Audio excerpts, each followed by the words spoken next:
All right, what's on the bench? I went to the store. You know the store.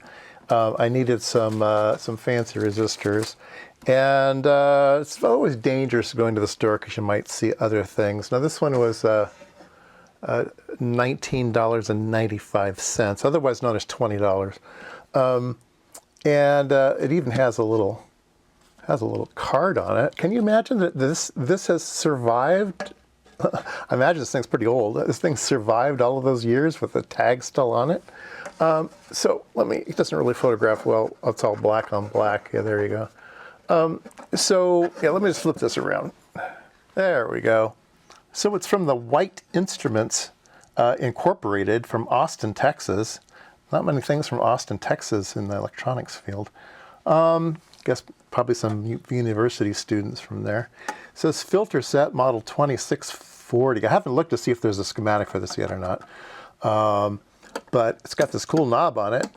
50 hertz, 5K, 50K, 250K, 600K. So some type of filter. I don't know if it's high pass, low pass, band pass. I don't know. Off. And battery test. So must be active circuitry. And then 5 hertz. So I don't know why that one's way over there, but it's got an LED. That's interesting. I guess to tell you that the power is on. Test it with battery test should light up the LED, and then the off position will turn off the battery. So we'll have to look inside. Let's take a look at the writing on the top, though.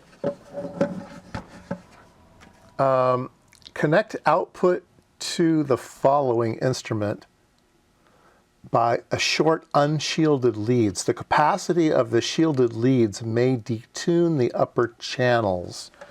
So I guess if you have a coax here, the capacitance of the coax can interfere with the filter characteristics. So let's tighten these up.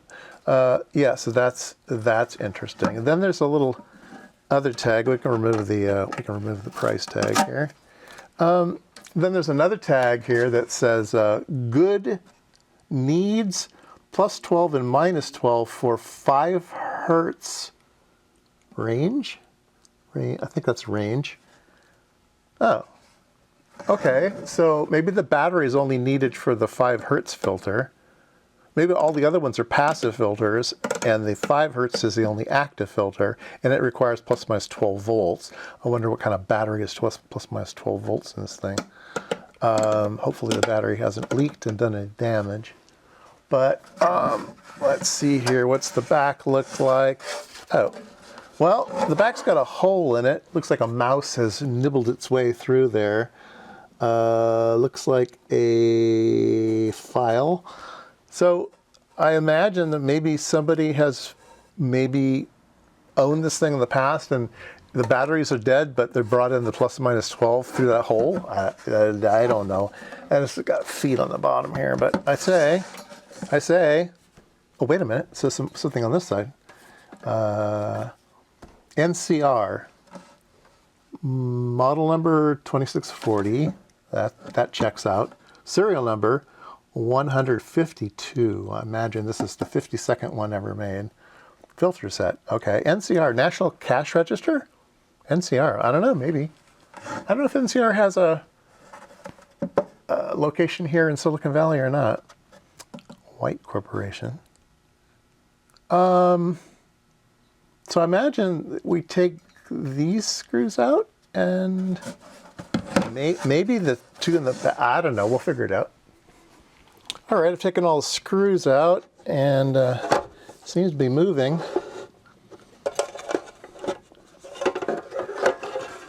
Oh, nice. Nice, look at that.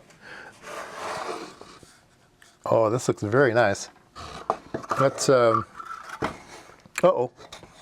Something just fell out the bottom. Oh, that's where the batteries go. Oh, interesting. All kinds of stuff here. All right, let's put those over to the side. Let's take a look at this filter. Yeah, so these are all individual cans.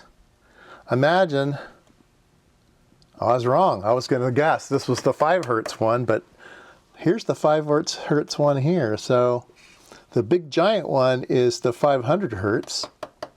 Interesting why it's so damn big and everybody else isn't. 600 kilohertz, 250 kilohertz. Yeah, I don't know. Oh, I guess I understand.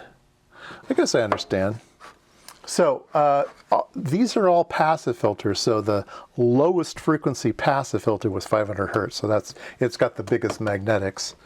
And then the active one can be small. And inside we've got a range switch. It's really clean. Our little LED, 150 ohms. Really old school LED. Yeah.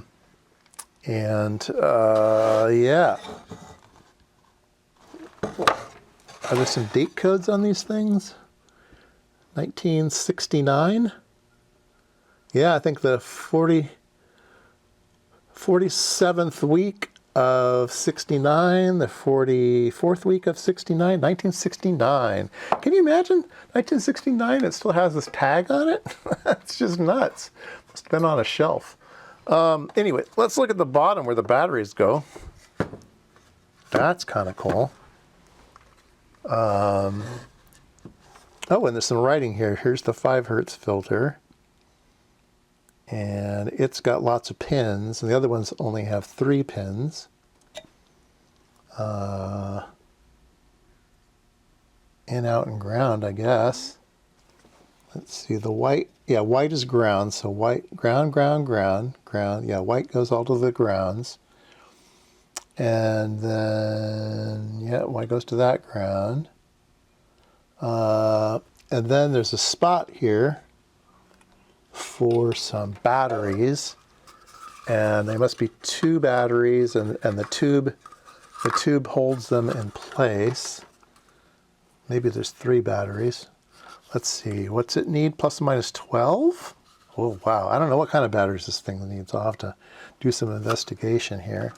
Now, this battery holder also has some additional goodies inside.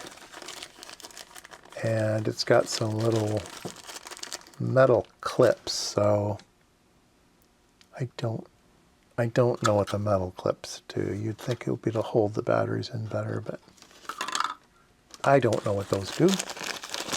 But we will put them back in here.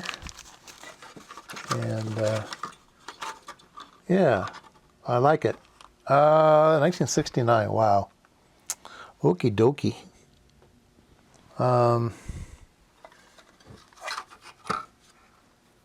Yeah, it's very nice. Very clean. So, yeah, the hole in the back. Let's think about that hole in the back. I guess there's no wiring in here. So maybe you just come in with clip leads, shove them through that hole, alligator clips through the hole, then come over here. This side of the battery is ground. These 2 terminals are ground. And then these 2 terminals are plus or minus 12. So we should be able to get it up and running. Put our own clip leads in there. Maybe we'll put a little connector on the back. That'd be the nice way to do it. Put a little connector back there. So we'll think about a 3-terminal connector. Anyway, let's pop this thing back together and see if we can make it go.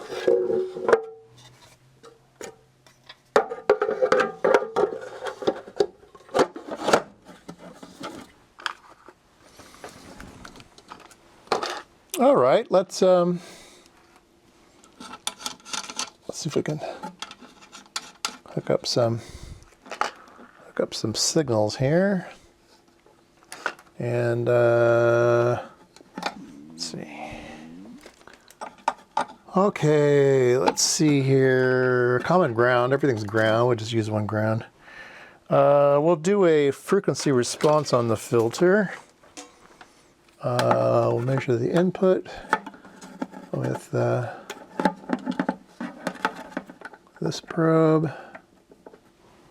And measure the output with this probe. All right. And 500 hertz. All right, let's do a frequency response 500 hertz. So let's go from 10 hertz to 2 kilohertz. 10 hertz to 2 kilohertz. Let's see what that looks like.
All right, well, there you go. We're coming along and we peak here at 500 hertz and then it falls off.